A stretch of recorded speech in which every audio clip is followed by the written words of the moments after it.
백승재 기자의 뉴스 Y. 자, 백승재 기자 안녕하세요. 안녕하세요. 중부일보 백승재입니다. 자, 인천시의 내년도 살림이 되어줄 본 예산 규모가 이제 정해졌습니다. 인천시는 역대 최대인 13조 규모로 편성했다고 하는데요. 시의회에서 이제 통과가 돼야 하는 그런 절차가 남았는데 이 소식을 좀 전해주시죠. 인천시는 13조 1천억 원 규모의 내년도 예산안을 편성해서 오늘 시의회에 제출할 예정이라고 밝혔습니다. 네. 내년도 예산안은 올해 본 예산과 비교해 10% 증가한 역대 최대 규모인데요. 인천시는 내년에 적극적으로 재정을 운영하겠다고 강조했습니다. 반면 지방채 발행은 올해보다 3,400억 원 정도 감소해서 재정 건전성을 최대한 유지하겠다고 설명했습니다. 이에 따라 채무는 2조 원으로 채무 비율은 14%입니다. 인천시는 내년도 예산안 목표를 민생 회복과 미래 투자로 정했는데요. 이에 맞춰 재원을 집중 투입할 분야로 지역경제 활력 및 미래 투자 확대, 따뜻하고 촘촘한 복지 구현, 친환경 기반 구축 및 삶의 질 개선, 안전하고 균형 있는 도시 발전 등 4대 중점 투자 분야를 밝혔습니다.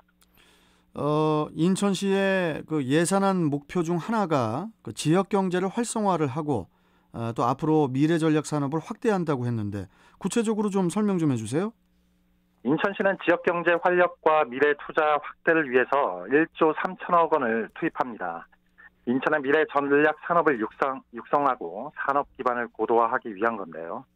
바이오 공정 인력 양성센터 조성, 그리고 바이오 산업 기반 구축 지원, 인천의 강점인 항공산업 지원에 예산을 투자합니다. 수소와 해상풍력, 미래차 로봇, 스마트 도시 구축 등 미래 신산업을 육성할 기반도 마련합니다. 알겠습니다. 자, 그러면은 아무래도 이제 코로나19 상황이 2년여 동안 지속됐기 때문에 가장 중요한 네네. 게 이제 지역 경제 활성화고 네. 또 중소기업과 소상공인에 대한 지원이 또 이제 중요한데 이에 대한 어떤 뭐 예산 편성 내용이 있습니까? 인천시는 우선적으로 지역 경제 활성화를 위해서 지역 화폐에 대해 고심이 많은데요. 네. 지역 화폐에 대한 국비 지원 규모가 축소된 상황인데 이 같은 상태에서 인천시는 예산을 확대해서 인천 이음 캐시백 지원 예산을 올해 본 예산보다 250억 원 정도 더 늘려서 2,200억 원으로 편성했습니다. 이는 지역 소상공인의 매출 증대와 지역 내 소비 증진을 위한 것입니다. 중소기업의 기술 개발과 수출, 특허를 지원하고 코로나19로 피해가 가장 심했던 소상공인에 대한 특례 보증 77억 원, 2차 보전 164억 원도 계속 시행합니다. 이와 함께 스마트 공장 구축, 산업단지 재생 등을 통해서 노후화된 제조업 환경을 개선하고 산업 기반을 고도화하는 데 집중 투자합니다. 양질의 일자리를 창출하고 시민들의 평생교육 기반도 마련하는데요. 신중년 일자리에 10억 원, 지역산업 맞춤형 일자리에 110억 원, 시, 군구 상생 일자리 창출 지원에도 10억 원을 편성했습니다. 인천 지역 대학 캠퍼스의 시민대학을 통해서 평생교육 생태계 조성에도 20억 원을 편성해서 시민들이 언제 어디서든 배우고 일할 수 있는 환경을 만듭니다. 그렇군요. 코로나19 상황에서 또 힘든 게 이제 소상공인도 있지만은 우리 시민들도 마찬가지였는데 시민들을 위한 복지 정책도 궁금하거든요. 좀 어떻습니까? 복지 정책? 인천시는 복지 사업에 3조 3천만 원을 투입하기로 했는데요. 네. 사회복지시설 종사자 임금 인상과 수당을 신설하는 등 종사자들의 처우를 개선하기 위해 190억 원을 투입하고 장애인을 위한 시설 운영비는 640억 원, 돌봄 서비스를 내실화하는데 여기도 예산을 투입합니다. 노인들에게는 기초연금과 등급자 요양비, 맞춤 돌봄 등을 통해 기초생활 안전망을 제공하고요. 생계급여와 주거급여 등도 지원합니다. 저출산 극복을 위한 사업도 있는데 첫 만남 이용권 시행으로 출산 지원을 강화하는 데 320억 원, 영유아 보육료 2,380억 원을 지원합니다.